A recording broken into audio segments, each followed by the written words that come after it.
Welcome to session 18 of the Simple course. Today we begin our discussion of stressors and the stress response. To understand trauma and the trauma spectrum disorders, which we will return to in 2 weeks, it's important to understand stress and the stress response. To watch the introductory video entitled 6 Signs of Stress, please go to session 18 on the website it's simple2021.com. Next are our usual reminders directed mostly at people doing the course in a group. Please take a few moments to read these on your own.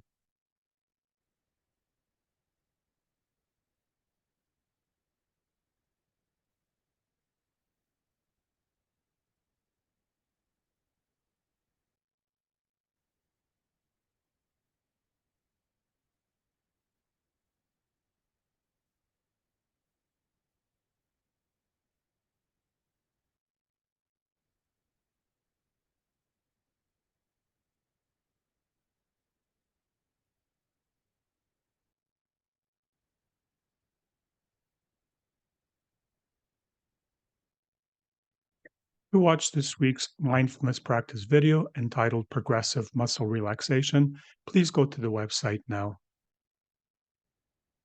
For people doing the YouTube course as part of a group, you can now pause for questions, comments, or feedback. This is what we will do today. We will cover the simple manual session 18, which discusses 1. Definitions of stress-related terms, 2. The various types of stressors, 3. The stress response, 4. The physiological arousal curve, and 5. How stress affects the body and mind.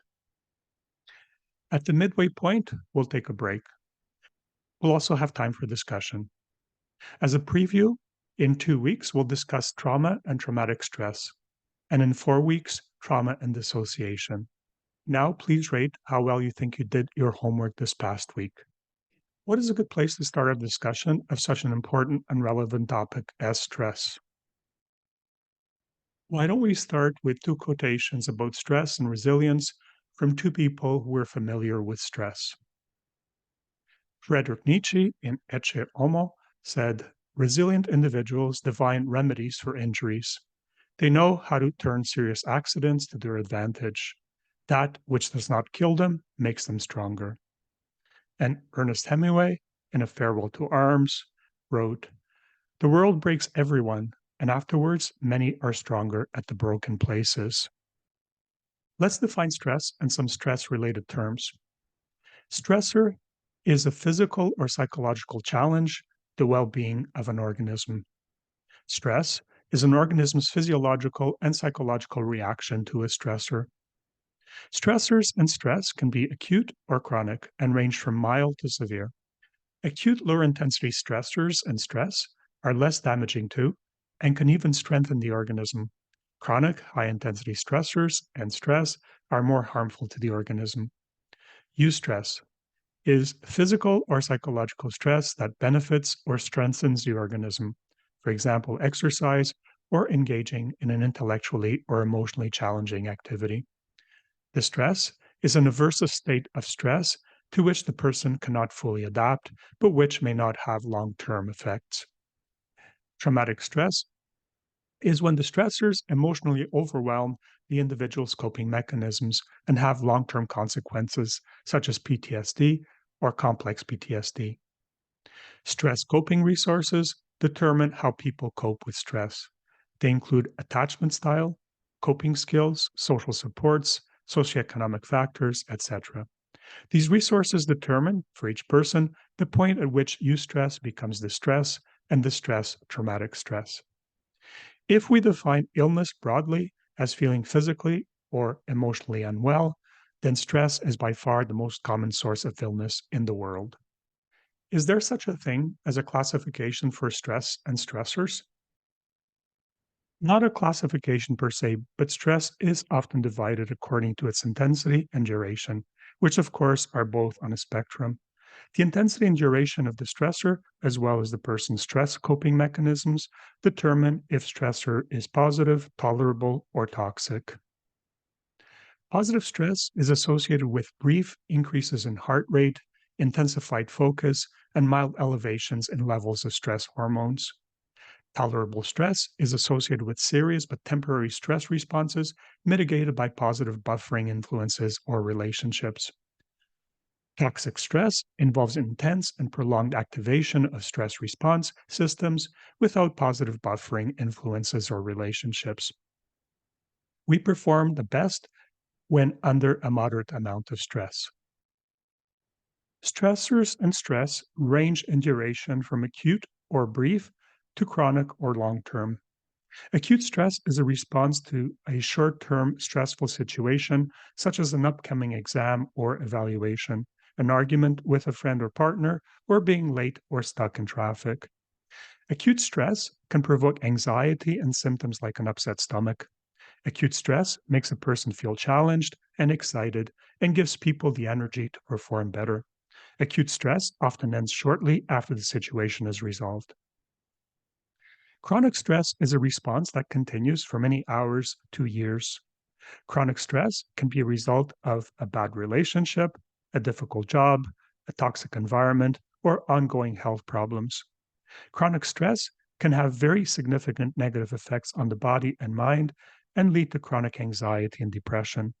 It reduces a person's energy and worsens their performance. It can lead to fatigue, high blood pressure, and many other physical and mental problems. It's important to recognize the wide variety of stressors that cause people stress, as this is the first step in enabling you to deal with or change these stressors. Both positive and negative stressors can lead to stress. There are many different types of stressors, including 1. Sensory inputs such as pain, bright lights, noise, temperature extremes. 2. Environmental circumstances such as food, water, or housing insecurity, pollution, and lack of freedom or mobility. 3. Social circumstances such as dealing with difficult people, breakups, divorce, births, deaths. 4. Life experiences such as poverty, unemployment, insufficient sleep. 5. Adverse experiences during development, such as maternal exposure to trauma or toxic substances, attachment issues, infant and child abuse and neglect. And 6. Adverse developmental experiences impair the person's stress response systems. An enormously important, often unacknowledged type of stressor is socioeconomic status. The seeking, fight or flight, sexuality, attachment, and play instincts are all about securing what we need to survive. The economic and political system determines the way the resources needed for survival are distributed among people. Unfair resource distribution and its consequences is by far the biggest source of stress for the world's population. This is because unfair resource distribution leads to housing, food, hierarchical, and ecological stressors, which lead to interpersonal and intersocietal conflicts. Stress greatly impairs the functioning of the prefrontal cortex, which helps individuals to do the hard things when they are the right things to do. Because of how the brain works, people living with chronic, including economic distress, have an exceedingly difficult time doing the hard things that might improve their situation. This makes it statistically much more likely that those who grew up with and live in chronic stressful circumstances will remain in those circumstances. As always, there are exceptions. Upward mobility requires social justice. You may remember that socioeconomic status is a major social determinant of health. The Whitehall study of British social servants revealed a strong correlation between social class, health, and longevity. People who are economically better off statistically live longer and healthier lives. There are other stressors that are common but often overlooked.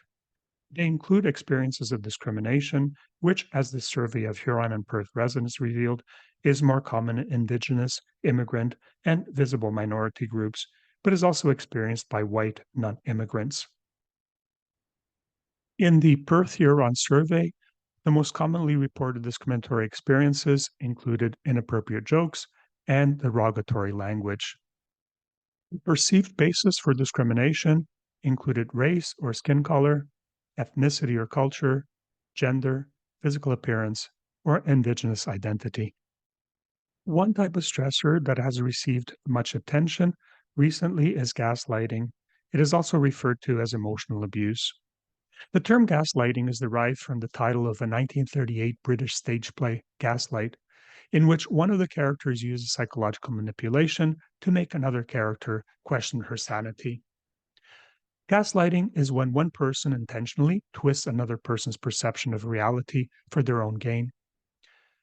Typical gaslighting statements include you're overreacting, you need help, you're upset over nothing, you must be confused again, you're so dramatic, I never said that, why are you so defensive, it's your fault, you're so sensitive, stop imagining things, I was just joking, you're remembering things wrong, and it's always something with you.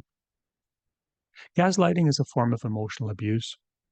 Other examples of emotional abuse include withholding affection as a punishment, not telling a person what they did wrong but expecting them to ask for forgiveness, intentionally being forgetful about things and events that are important to the other person, and being patronizing.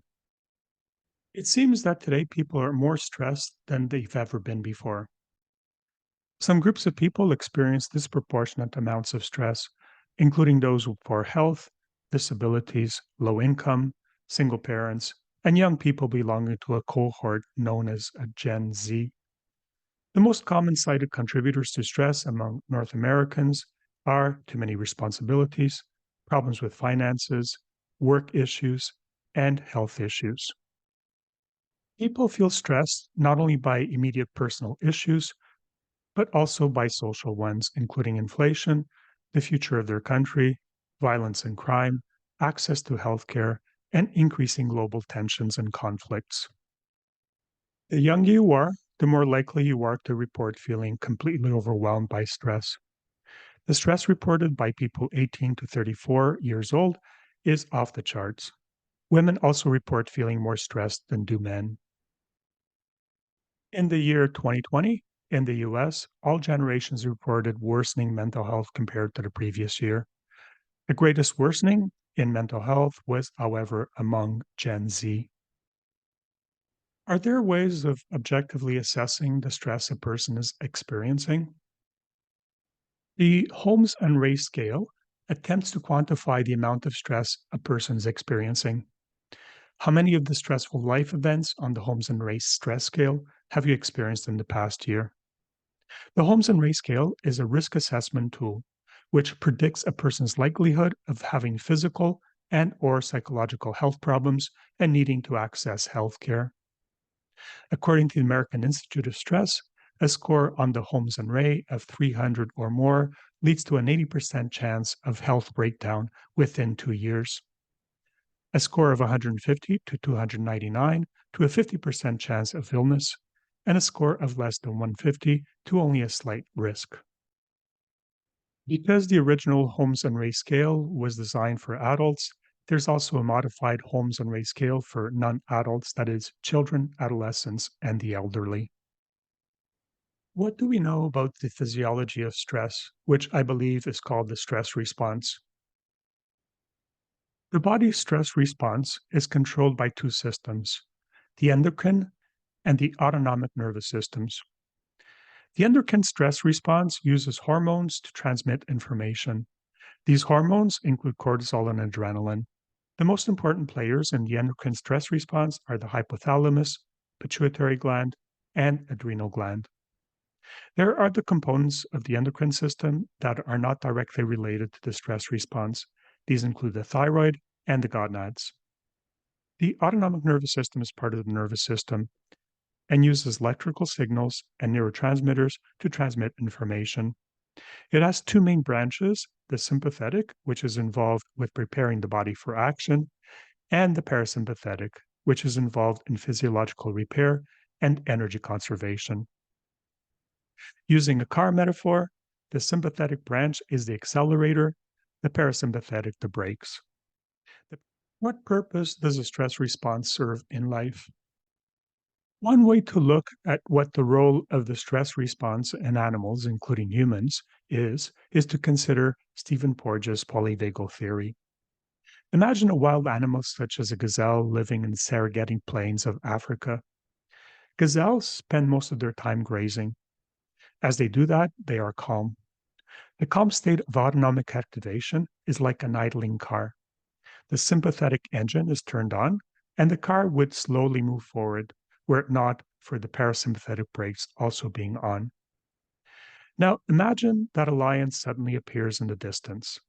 As the lion approaches the herd, the gazelle's sympathetic nervous engine progressively accelerates.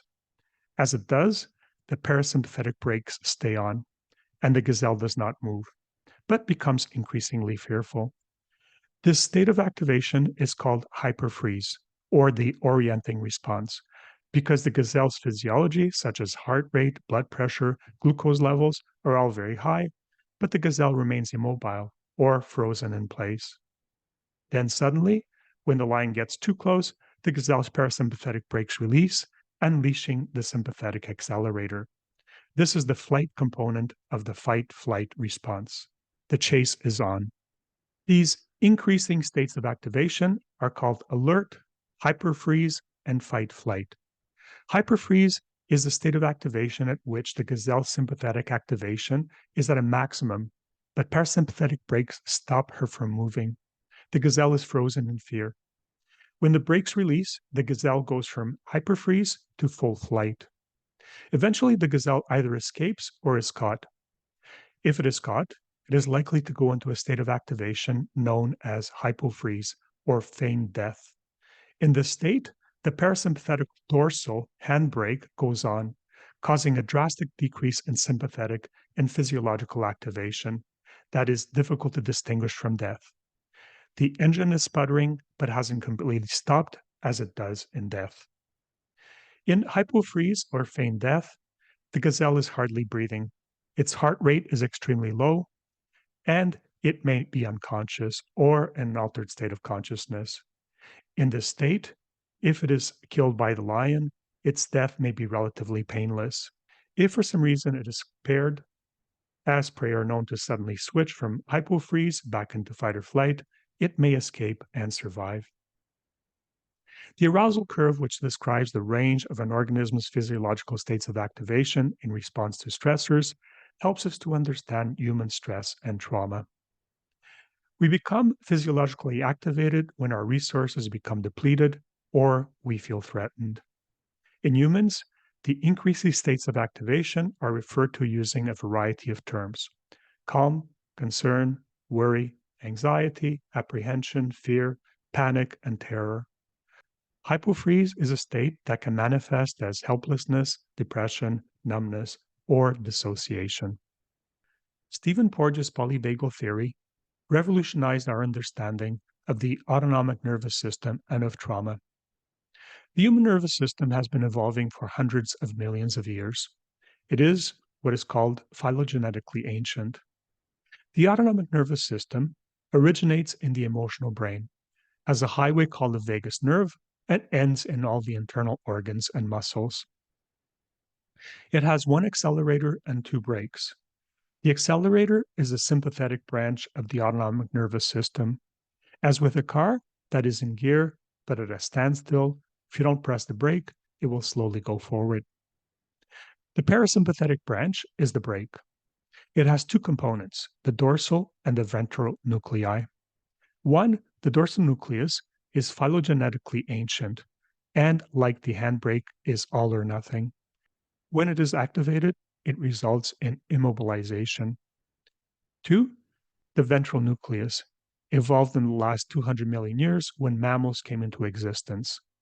Like the foot brake, it is incremental. It is concerned with health, growth, and restoration. It is activated when we are calm and our body is repairing itself and storing energy. The ventral vagus is greatly affected by attachment and social interactions.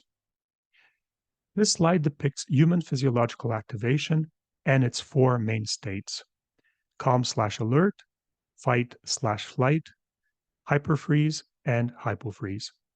Certain human emotions, behaviors, and physiological activities are associated with each of these states. In the green part of the illustration, we are in the window of tolerance. We are curious, open, and compassionate, and socially engaged. The red part depicts sympathetic activation, or the fight-flight response. In flight, we experience panic, fear, anxiety, and worry and concern. In fight, we experience rage, anger, irritation, or frustration.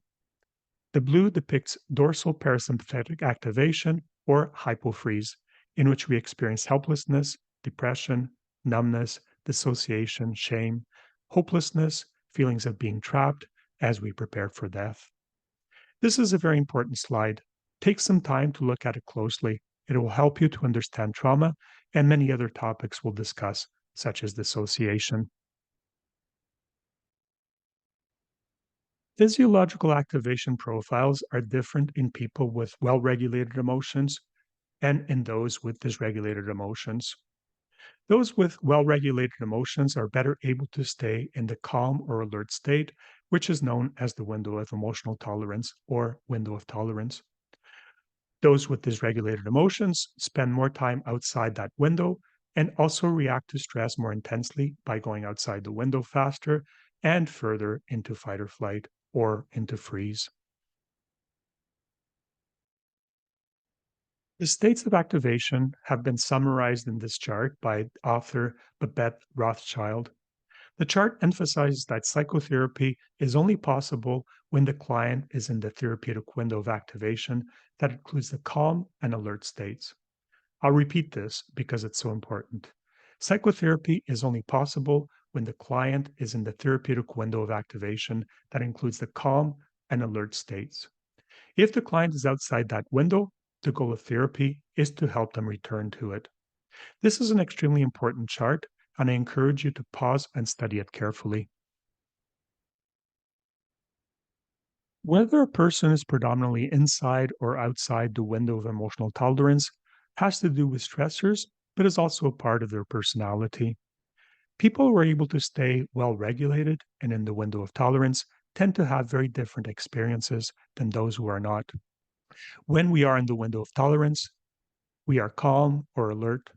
We play and engage socially. We cooperate with each other. We feel expanded and relaxed. We regulate one another. We are receptive. We are open to learning. We are in ventral parasympathetic activation. When we are outside the window of tolerance, we are in fight, flight, freeze, or fawn. We fight, run away, or appease. We compete with each other. We feel contracted or tense. We dysregulate each other. We are reactive. We stick to and defend our beliefs. We are in high sympathetic or dorsal parasympathetic. If a person who is in the window of tolerance spends time with one who is outside the window of tolerance, eventually they tend to synchronize and either both be in or out of that window of tolerance. Same thing happens with groups of people. We often associate stress with anxiety. Are they the same thing? What's the difference between stress and anxiety? When stressed, people commonly experience mental and physical symptoms such as irritability, anger, fatigue, muscle pain, digestive troubles, and sleeping difficulties that are commonly referred to as anxiety. However, psychologists and psychiatrists reserve the term anxiety to refer to persistent and excessive worry and the physical symptoms accompanying it. Stress is a well regulated response to a stressor. Anxiety, as clinically defined, is a dysregulated emotion. Childhood and adult trauma dysregulates the stress response so that people who experience them become more prone to becoming anxious and depressed when a new stressor occurs. Chronic stressors can also dysregulate the fight flight system so that people develop anxiety disorders. Attachment disorders make people vulnerable to anxiety and mood disorders. Stress and anxiety overlap significantly, but you can also have stress with well regulated physical and emotional responses, or a stress response without a significant stressor. What effects do stressors and stress have on the body and mind? Stressors affecting primarily the body may either be visible or invisible and include viruses, bacteria, environmental toxins, injuries, physical trauma, poor nutrition, etc. Stressors affecting primarily the mind include lack of connections and resources, disruption in or lack of social supports, conflict with others, negative self image, etc. Many stressors affect both body and mind. For example, socioeconomic stressors. In reality, any stressor always affects both body and mind and leads to the process of inflammation. Inflammation is the body's process of fighting or getting ready to fight against things that might harm it. Psychological stress also causes inflammation. Acute inflammation protects the body, whereas chronic inflammation is more likely to damage it. The immune, autonomic, and central nervous systems are all involved in defending us from stressors. When there's stressors, these systems go on alert.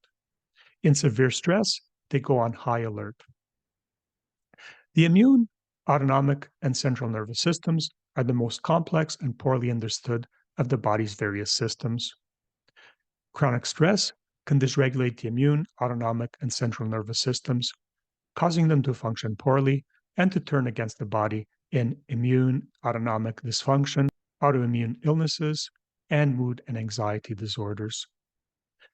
One way this happens involves the dysregulated action of microglia in the brain. Microglia are the CNS's immune cells, known as the angels and assassins of the brain.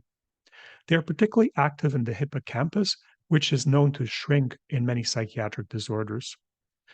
Microglia can foster neuronal growth, but in an autoimmune fashion can also attack and destroy healthy brain cells and synapses when they become dysregulated.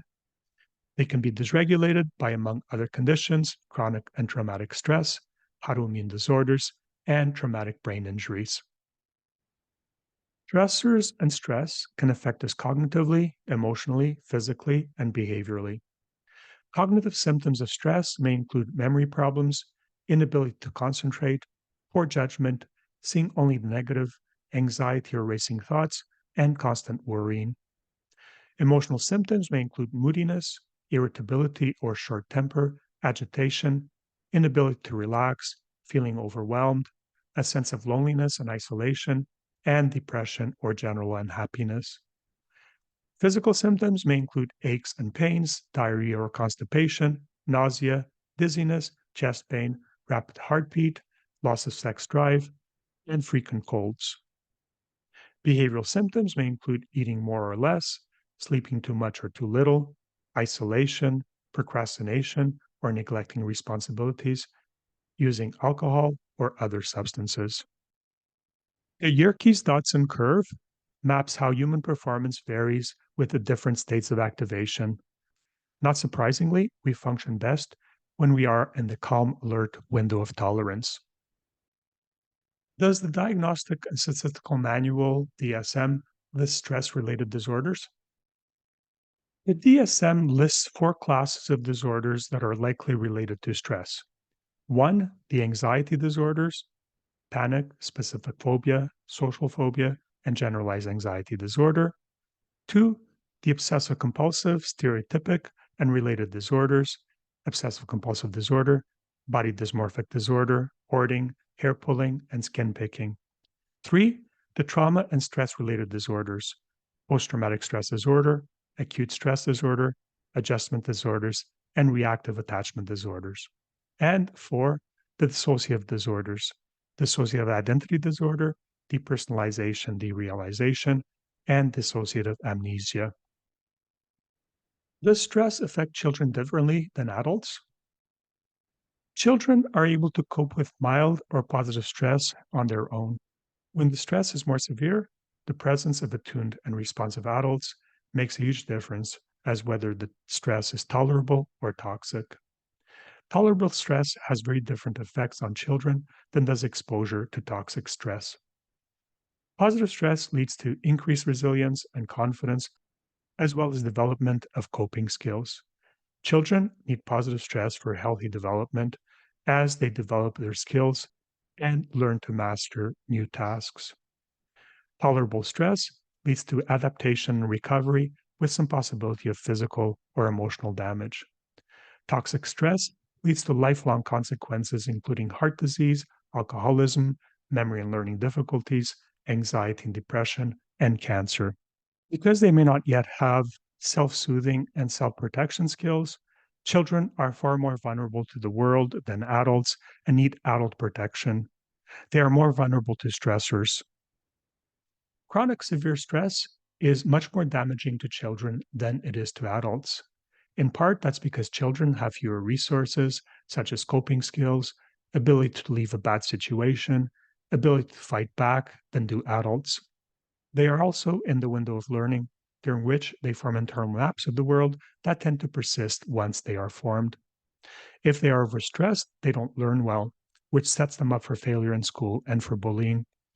If they grow up in a stressful and dangerous world, their bodies adapt for survival, and their immune, autonomic, and central nervous systems are chronically set on high alert. They are more likely to adopt scarce resource, fast reproduction life strategies. They tend to mature earlier, mate with more partners, have more children, but devote less attention to each and function in fight or flight. In 2 weeks, we'll talk about traumatic stress in children and adults and the adverse childhood event studies. According to life history theory, stress also affects how fast children mature physically as well as their personality. Life history theory studies the diversity of life history strategies used by different organisms throughout the world, as well as the causes and results of the variation in their life cycles. Life history theory proposes that highly stressed children are more likely to develop faster life strategies than children who experience low stress. Faster versus slower life histories differ in physiology, psychological outlook, and mating and parenting strategies. Slower versus faster life histories are not categories, but a spectrum. Faster life strategies may also be more common in people with more severe attachment disorders. Temperament is also an important determinant in the evolution of these strategies. As with other evolutionary psychology theories, there is controversy around some of these ideas, and some people feel insulted by this theory. Those with a faster life history physiologically develop faster, have earlier onset of puberty, and age faster. They have sex at a younger age, more sexual partners, and more casual relationships. They have children at a younger age, more children, and invest less in each of those children. Their time horizon is shorter. They are more prone to seeking immediate gratification and more likely to take risks for a big gain. That I describe these well substantiated statistics is not meant as a judgment, but in the spirit of helping us to understand the effects of stress. Can you tell us more about the epidemic of mental health issues affecting young people? Gen Z, or iGen, named for being the generation of the internet, are children born between 1995 and 2012. The rates of mental health issues have increased dramatically in iGen, especially in girls. Hospital admissions for suicidal thoughts doubled in 10 years, and the rate of suicide doubled in boys and tripled in girls. The percentage of high school students describing themselves as chronically sad or hopeless has increased steadily since 2009. Many explanations have been proposed for this, including new parenting styles or the coddling of the American mind, technology or smartphones, and social media leading to increased isolation, biological factors such as too clean and too dirty, and increased academic competition. To quote Dr. Jean Tweech, author of iGen, wanting to feel safe all of the time can also lead to wanting to protect against emotional upset and the concern with emotional safety, somewhat unique to iGen. That can include preventing bad experiences, sidestepping situations that might be uncomfortable, and avoiding people with ideas different from your own. That's where things get dicey, both for iGen and for the older generation struggling to understand them. And kids need to learn that you need to feel bad sometimes. We learn through experience, and we learn especially through bad experiences. To watch a video entitled How Toxic Stress Derails Healthy Development, please go to the website now. On the PowerPoint presentation that you'll find on the website, there is a review and practice component that covers the tools, techniques, and strategies that we have previously covered in the course. Looking over those slides will help you consolidate the material. Let's look at the homework for this session.